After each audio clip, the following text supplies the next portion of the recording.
Ծխախոտային եւ ալկոհոլային գործունեությամբ զբաղվող տնտեսվարողները հաջորդ տարվանից ապրանքների մատակարարման դեպքում հաշվարկային փաստաթղթերում պարտադիր պետք է ներառեն նաեւ այդ ապրանքների նույնականացման միջոցների վերաբերյալ տվյալները։ Համապատասխան որոշումն ընդունվել է կառավարության կողմից։ 2026 թվականի հունվարի 1-ից ծխախոտային եւ ալկոհոլային արտադրանքների մատակարարման դեպքում այդ ապրանքների մատակարարման հաշվարկային փաստաթղթերում անհրաժեշտ է նաեւ ներառել դրոշմավորման ծածկագրերի վերաբերյալ տեղեկատվությունը։ Այդ նպատակով պետական եկամուտների կոմիտեն էլեկտրոնային հաշվարկային փաստաթղթեր համակարգում ստեղծել է համապատասխան հնարավորություն։ Նախքան հաշվարկային փաստաթուղթը դուրս գրելը, տնտեսվարողն առանձին CSV ֆայլով փաստաթղթին է գցում նույնականացման միջոցների վերաբերյալ ողջ տեղեկատվությունը։ Ծածկագրերը գցելիս համակարգն ինքնաշխատ կերպով ստուգում է դրանց վավերականությունը։ Եթե գծված փաստաթղթում առկա են ոչ վավեր ծածկագրեր, համակարգը տեղեկատվական հաղորդագրության միջոցով դրանք ցույց է տալիս։ Քանի որ ծխախոտային արտադրանքի եւ ալկոհոլային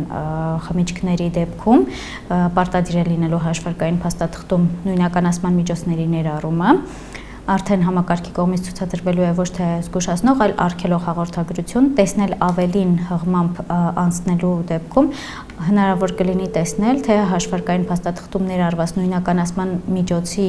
որ ծածկագրի մասով ինչ խնդիր է առկա։ Տնտեսվարողը պետք է ուշադիր լինի եւ հաշվարկային փաստաթղթին գցի բացառապես վավեր ծածկագրեր։ Ի դեպ, մինչեւ հաշվարկային փաստաթուղթը դուրս գրելը, տնտեսվարողը կարող է ջնջել գծված ծածկագրերի ցանկն ու նորը գցել։ Այնուամենայնիվ, եթե մատակարարող կողմն արդեն դուրս է գրել հաշվարկային փաստաթուղթը, որում սակայն ծածկագրերը ներառված չեն եղել, ապա ֆայլ on-line համակարգով այլևս ծածկագրեր գցելու հնարավորություն չի լինելու։ Անհրաժեշտ գործողությունը հնարավոր կլինի կատարել ազգային օպերատորի IMARC invoice բջջային հավելվածով, քանի դեռ հաշվարկային փաստաթուղթը ստացողի կողմից չի ստորագրվել։ Եթե տնտեսվարողի բիզնես գործընթացն այնպիսին է, որ հաշվարկային փաստաթուղթը դուրս է գրվել առանց նույնականացման ծածկագրերի, ապա տնտեսվարողի ներկայացուցիչը, օրինակ առաքիչը, կարող է հենց տեղում, խանութում նույնականացման ծածկագրերն ավելացնել IMARC invoice հավելվածի միջոցով հաշվարկային փաստաթղթին, կարող է արդեն դուրս գրված հաշվարկային փաստաթղթում ներառված ծածկագրերի փոփոխություն իրականացնել, ինչպես նաև կարող է ստեղծել սևագիր հաշիվ, ավելացնելով նույնականացման ծածկագրեր։ Օրինակ կարող ենք այս պահին արդեն դուրս գրված հաշվարկային փաստաթղթում ավելացնել նույնականացման ծածկագիր, որի սկզբանե ներառված չի եղել, սկանավորման միջոցով ենք իրականացնում, ահա Այստեղ տեսնում եք ունենք ավելացնելու հնարավորություն, սեղմում ենք, սկանավորում ծածկագիրը, ինչպես տեսնում եք, մեկ ծածկագիր ավելացավ հաշվարկային փաստաթղթին, սեղմում ենք ավելացնել և ուղարկում ենք։ Ի դեպ, հաշվարկային փաստաթուղթը ստացողի կողմից ստորագրվելուց հետո նույնականացման միջոցները տնօրինելու, դրանք հաշվարկային փաստաթղթում ներառելու եւ նույնականացման միջոցներով ապրանքները վերավաճառելու իրավասությունն անցնում է ստացողին։ Այդ իրավասությունը մատակարարողից ստացողին է փոխանցվում նաեւ ինքնաշխատ եղանակով, ապրանքների մատակարարման պահից 48 ժամ անց։ Բացի այդ, իրավասությունը համարվում է փոխանցված նաեւ այն դեպքում, եթե ստացողը IMARC invoice հավելվածի միջոցով ստուգում եւ հաստատում է նույնականացման միջոցների վերաբերյալ տեղեկատվությունը։ Նշենք, որ հավելվածը հնարավորություն է տալիս միաժամանակ սկանավորել մեկից ավելի ծածկագրեր։ Նույնականացման ծածկագրերի վերաբերյալ փոփոխություն իրականացնելու իրավասությունը գնորդ կողմին փոխանցվում է նաև այն դեպքում, երբ գնորդ կողմի ներկայացուցիչը, օրինակ պահեստապետը, IMARC invoice հավելվածի միջոցով ստուգում է հաշվարկային փաստաթղթին կցված ծածկագրերի վավերականությունը եւ հաստատում։ Ինչպես տեսնում եք, հաշվարկային փաստաթղթում կցված ծածկագրերը ստուգված չեն եւ գնորդ կողմը սեղմում է ստուգել, սկանավորում է ծածկագիրը, ահա, ինչպես տեսնում եք, մեկ ծածկագիր,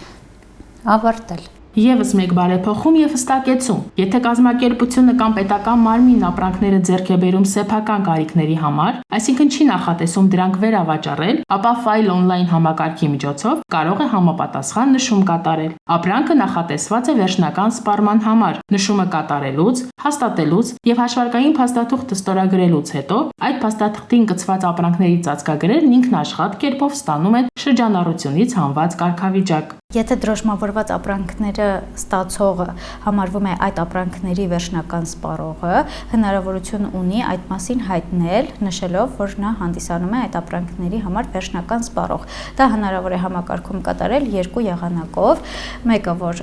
ընտրի անհրաժեշտ հաշվարկային փաստաթղթերի քանակները եւ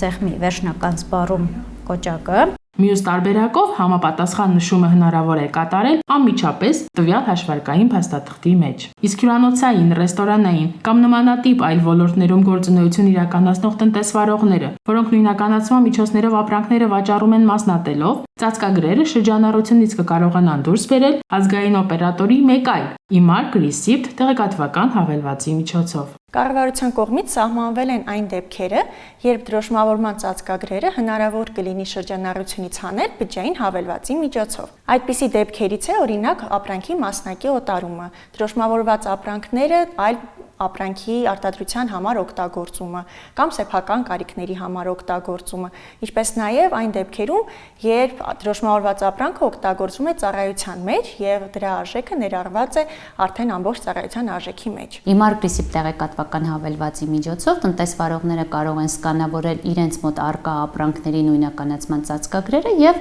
ծածկագրերի վերաբերյալ տեղեկատվությունը կփոխանցվի ՊԵԿ էլեկտրոնային շտեմարաններ։ Տնտեսվարողները IMARC Receipt հավելվածի միջոցով հնարավորություն ունեն ուղարկել տվյալները, ինչպես նաև եթե սխալ են թույլ տվել, հնարավորություն ունեն վերադարձնելու սխալ ուղարկվածը, կարող են այսպես սկանավորելով գցել ծածկագիրը։ Ինչպես տեսնում եք, մենք ունենք մեկ վավեր ծածկագիր եւ վերջ